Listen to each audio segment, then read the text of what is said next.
நம்ம ஒரு சட்னி அரைக்கலாங்களா? இட்லி தோசைக்கு ஏற்ற காரஞ்சாரமாக நல்ல ஒரு சுவையான ஒரு சட்னி தாங்க அரைக்க போகிறோம்.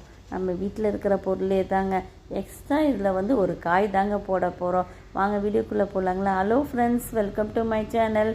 இன்றைக்கி ஒரு கத்திரிக்காய் சட்னி தாங்க பார்க்க போகிறோம். அதுக்கு இஞ்சி ஒரு துண்டு எடுத்தாச்சு.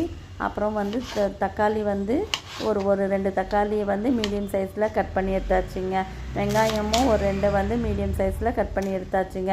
கத்திரிக்காயையும் நம்ம கொஞ்சம் ஒரு நீல வாக்குலையோ இல்லை எந்த விதத்துலையோ கொஞ்சம் வதக்கிற அளவுக்கு கட் பண்ணி எடுத்துக்க போகிறோங்க.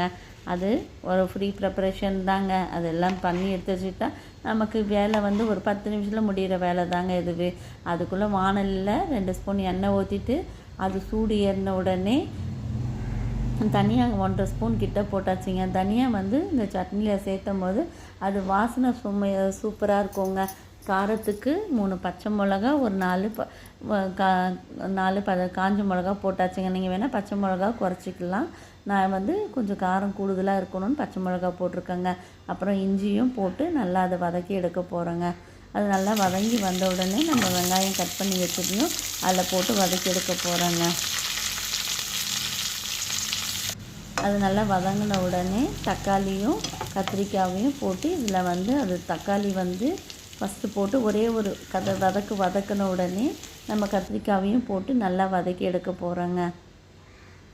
அது கத்திரிக்காயினுடைய தோல் மாறுற அளவுக்கு கொஞ்சம் வதக்கி அரைச்சோம்னா அது காரல் வாசனை வராதுங்க. அதனால் எண்ணெயிலே வதங்கணுன்றதுனால கொஞ்சம் நல்லா வதக்கிட்டு கொஞ்சம் மூடி வச்சு அப்புறமா வதக்கி எடுக்க போகிறோங்க. இல்லைன்னா கத்திரிக்காய் அந்த காரல் தன்மை வந்துடும். அதனால் நல்லா அது வதங்கினோடனே நம்ம சட்னி அரைச்சோம்னா ரொம்ப நல்லாயிருக்கும்.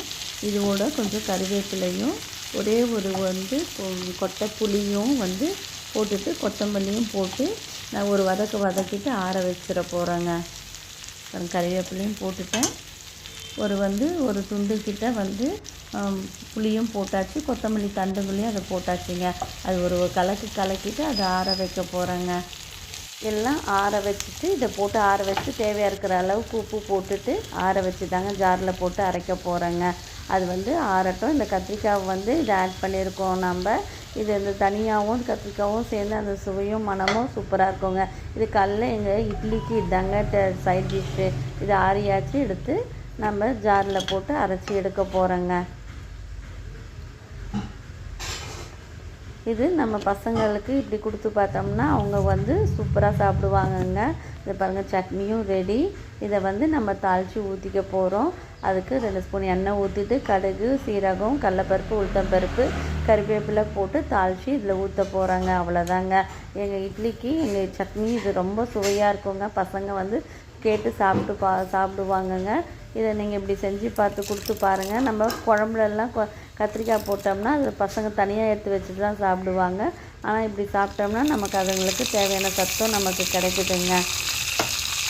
அவள் தான் அதை தாளித்து ஊற்றியாச்சுங்க. இதுக்கு அந்த தனியாவோடு அந்த கத்திரிக்காய் சேர்ந்து நம்ம அந்த வாசனையும் சூப்பராக வருங்க. இதை நீங்களும் செஞ்சு பாருங்கள். எப்படி இருக்குன்னுட்டு செஞ்சு பார்த்துட்டு கமெண்ட் பண்ணுங்கள், ஷேர் பண்ணுங்கள், லைக் பண்ணுங்கள், சப்ஸ்கிரைப் பண்ணுங்கள். தேங்க்யூ ஃபார் வாட்சிங். நீங்கள் இவ்வளோ நாள் எனக்கு சப்போர்ட் பண்ணதுக்கு ரொம்ப நன்றி. இது எப்படி இருக்குன்னுட்டு எனக்கு கமெண்ட்ஸில் கமெண்ட் பண்ணுங்கள். தேங்க்யூ.